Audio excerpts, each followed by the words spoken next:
Hello there guys, welcome to one of my videos. So, just going to be giving you my player ratings from our 2-1 defeat to Sevilla yesterday night in the Europa League semi-final.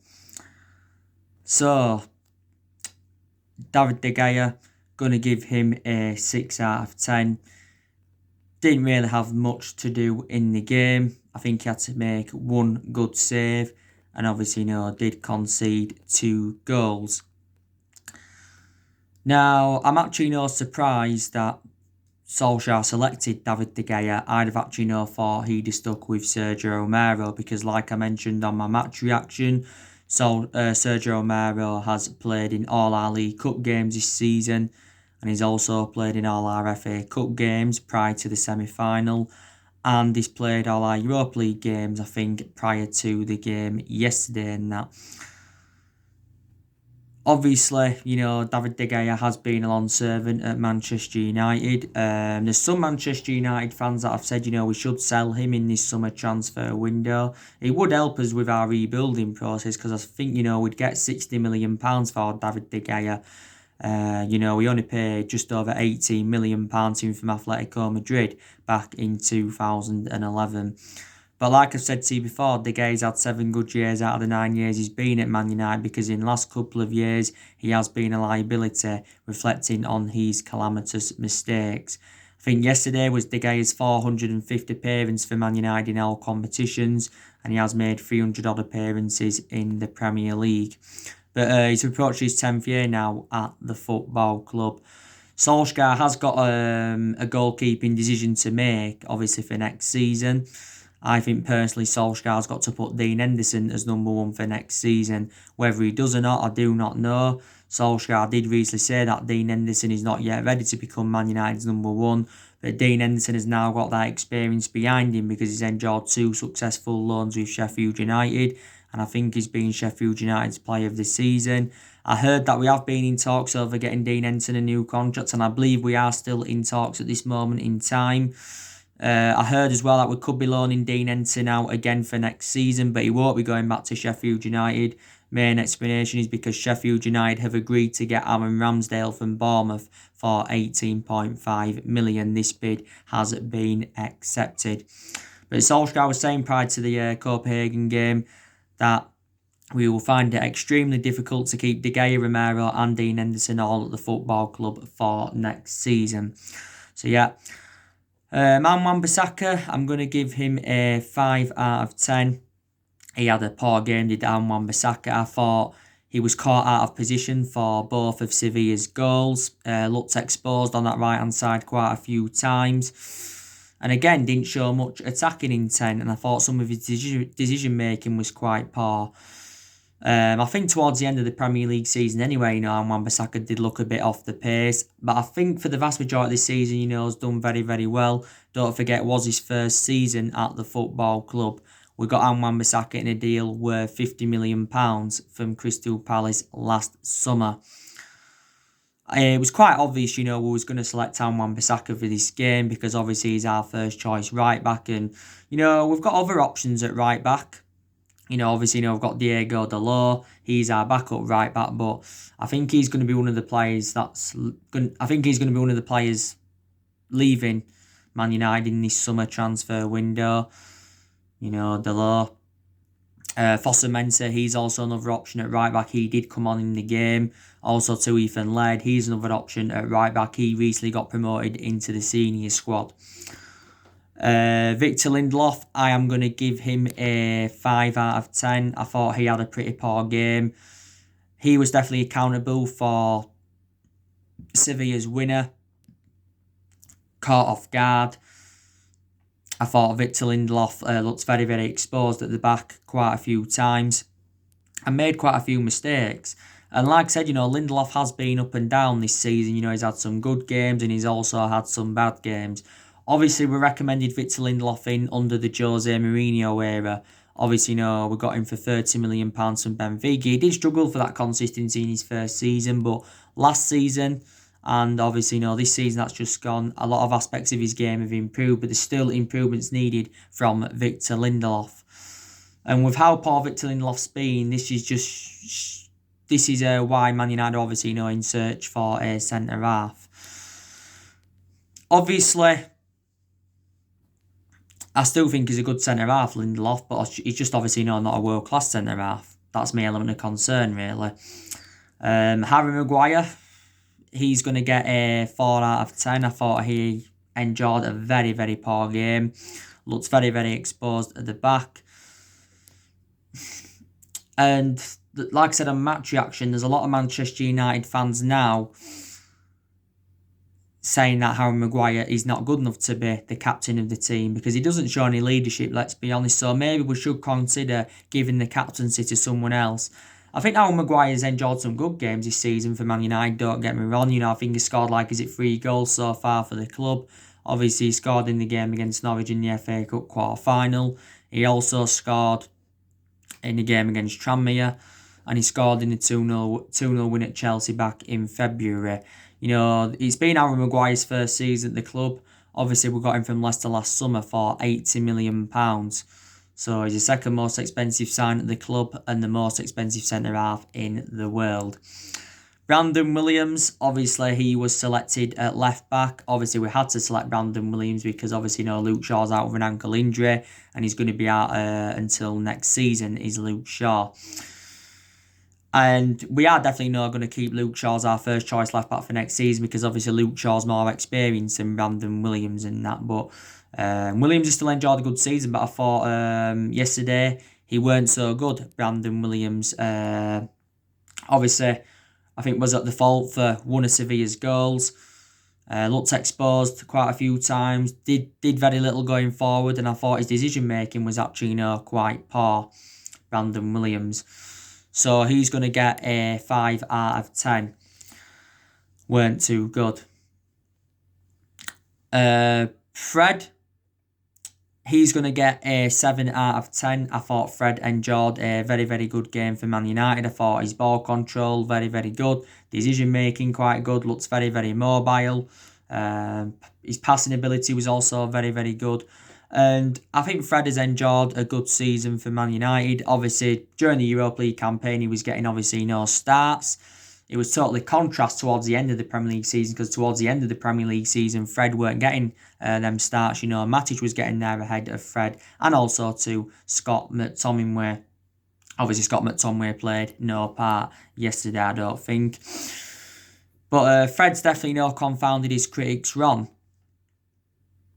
Because obviously, back under the Jose Mourinho era, Fred received a lot of criticism as a Manchester United player. But there again, Fred never really got his opportunities under Mourinho. Fred has enjoyed, a few years now at Man United. We got him in Jose Mourinho's final transfer window. We paid £52 million for him from Shakhtar Donetsk. Paul Pogba, going to give him a 8 out of 10. I thought Paul Pogba enjoyed an exceptional game for Man United. Created some very, very good chances, kept the ball well, provided good service to our attackers. So Paul probably deserved a goal or an assist in the game, the way he performed. And I think, there's aspects of Paul Pogba's game that have really, really improved. I thought towards the end of the Premier League season did very, very well. He's done well since he's come back from that ankle injury. Like I said, for the vast majority of the Premier League season, I didn't really have a perception on Paul Pogba because he was out with that ankle injury, but he has sustained a few injuries as a Manchester United player as Pogba. Obviously, it wasn't so long ago that I celebrated his 4-year anniversary at the football club. As it stands at the moment, Pogba's our most expensive signing because we paid £89 million for him. I do presume that we are going to enter negotiations with his agent, Mini Raiola, over getting him a new contract at the football club. Because Fabrizio Romano came out the other week and he said that Paul Pogba's happy to stay at Man United, and he said that he is close to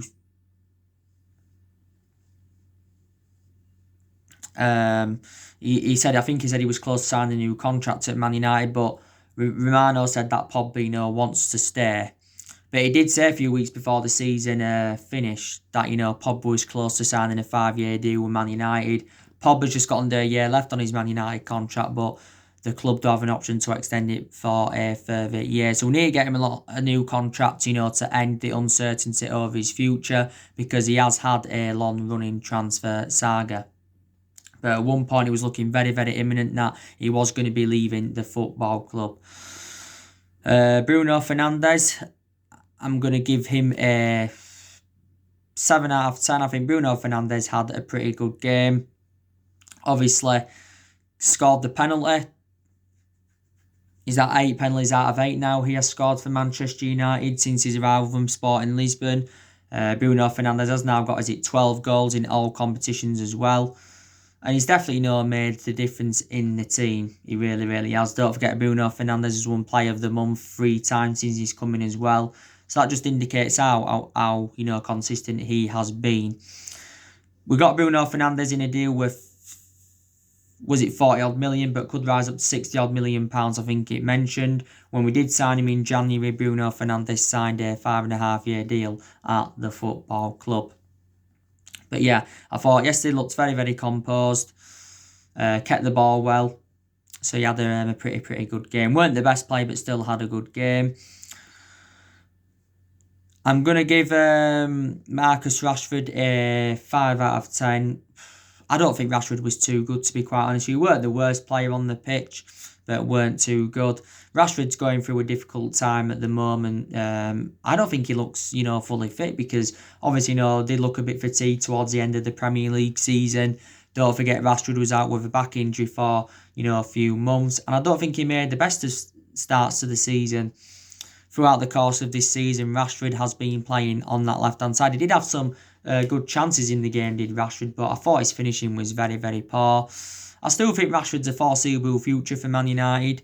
I really, really do. Rashford has been at the part of the club for several years. He's been a United player since the age of 7, and he's been in our senior squad since 2016.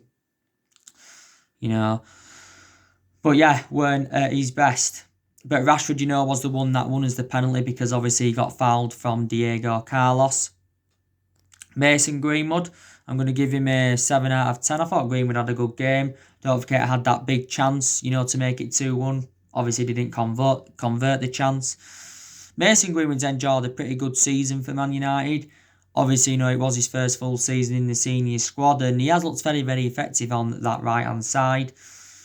Anthony Martial, I'm going to give him a 7 out of 10. Again, enjoyed a good game. Had quite a lot of chances in the game, so should have got his name on the score sheet. Obviously, Martial was playing in that number 9 role. Obviously, Martial, looks very effective in that central position. But like I've said to you before, Martial's enjoyed 2 good years out of the 5 years he's been at Man United. He's done well this season under Solskjaer and did very well in his debut season under the Louis van Gaal era. Obviously, we got Martial for £36 million from Monaco. Solskjaer brought substitutions on in the game. Obviously, we saw James come on. Paul when he came on. Mata weren't too good when he came on. So they're both going to get 5 out of 10s. Odin Igalo came on as well. Couldn't really give him a rating. And Fosu Mentu came on. Couldn't really give him a rating. So they are your player ratings from our 2-1 loss to Sevilla yesterday in the Europa League semi-final. But, I'm disappointed. I really, really am, because I thought we dominated the game. Like I said on my match reaction, I read the stats of the game. We had 20 shots on goal, I think, and we created around 14 chances. We just weren't clinical enough up front. I just thought defensively we were shambolic, and, that was the difference.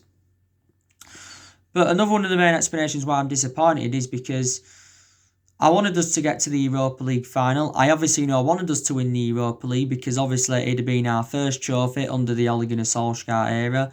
Plus it'd have ended our trophy drought. It'd have been our first trophy in over 3 years. And, Solskjaer was saying prior to the game that obviously semi-finals are not good enough.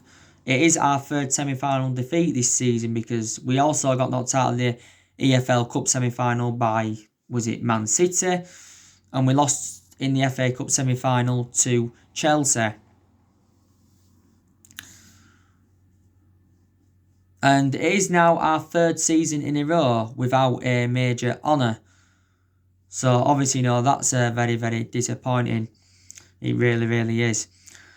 But I did say it was going to be a test for Man United because Sevilla are a very, very good team. Sevilla are unbeaten now in their last 20 games. They have not lost since early February. Sevilla have won the Europa League 5 times, so they are the record holders of the Europa League. They finished fourth in La Liga this season. Don't forget, Sevilla didn't only beat us yesterday. They beat us in the last 16 of the Champions League back in 2018 and that. So, yeah, I am extremely, disappointed. So, yeah, just got to move on from this now. But you can still say that Solskjaer's done pretty well, though, in his first full season at the football club. Because don't forget, he did get his qualification for the Champions League. And I did say, didn't I, how important Champions League was for attracting players, our players, and for the financial structure. We still finished third, which I thought was a fantastic achievement. And we did progress to 3 semi-finals. Obviously, of how poor we was earlier on in the season, you wouldn't have even thought, Solskjaer have exceeded any expectations because earlier on in the season, we enjoyed our worst start ever to a Premier League season for 30 years. And obviously, Solskjaer was close to getting sacked as Manchester United manager. But the big test for Solskjaer is next season. That's the big test for him. Because next season is his second full season at the club and he's going to have bigger expectations to exceed. And obviously, Solskjaer's got to exceed these expectations to remain in the Manchester United job. Now, there's some Manchester United fans that have got different perceptions on Solskjaer. Some Manchester United fans think, yeah, he is the right man for Manchester United and he's the foreseeable future. And some Man United fans don't think he is the foreseeable future. Some Man United fans think we need to recommend a manager in with a proven pedigree, such as a Jurgen Klopp or a Pep Guardiola at Man City. But I am still determined to back Solskjaer because we have still seen an upturn in form since January. And I have seen improvements since he's come in, like I've mentioned before. We've done good recruitment since he's come in. He's got rid of a lot of the deadwood since he come in. He's more or less given everybody their chances to express themselves because when Solskjaer got appointed in as Man United manager, he said everybody would get their chances to express themselves. He's promoted the youth well throughout the course of the season. I think throughout the course of the season, his approach to some games have been good, but his approach to some games have been poor. Because like I said, there's some games where he's been tactically naive, but there's some games where he showed a lot of tactical flexibility. But I think there's still improvements needed at Man United. Don't get me wrong. Certain players have got to step up to the plate. I think Solskjaer's decision making's also got to slightly improve. Do you know what I'm trying to say? But this summer transfer window is very essential. Because we've got to recruit well in this summer transfer window if we are to be up there with the likes of City and Liverpool for next season. And I'm pretty confident, we can, get the players that we want in. We've got big decisions to make in this summer transfer window of what players we are going to recommend in and what players we're also going to get rid of.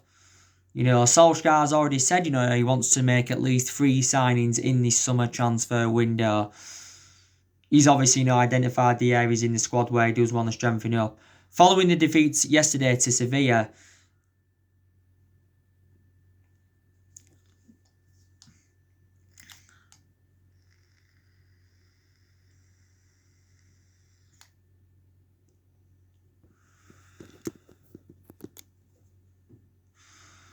Solskjaer knows where the weaknesses are exposed.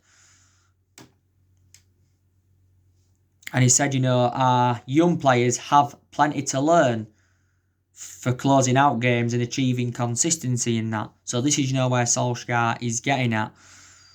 But we need to overhaul the squad. We really, really do.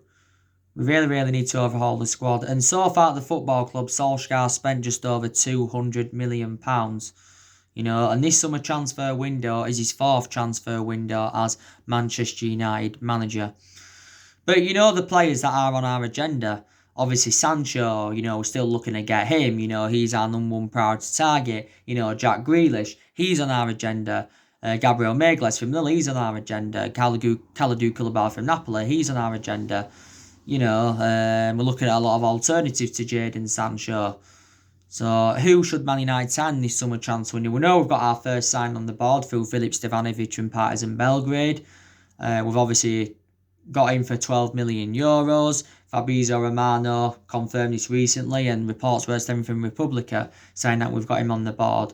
Obviously, he's going to be officially joining us in the summer of 2021 because obviously he's going to remain at Partizan Belgrade on loan for next season, but he is only the age of 17, is this player.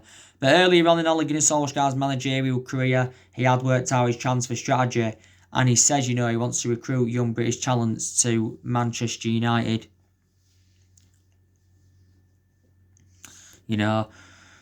But, Solskjaer has been at the club now over a year and a half. He has.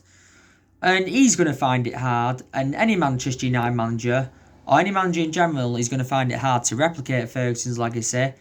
And no one's going to last as long as Alex Ferguson did as well. Like I said, Ferguson enjoyed 20 odd years at Man United, enjoyed 20 odd years of success because Ferguson did win a total of 38 major honours at Manchester United, including 13 Premier League titles.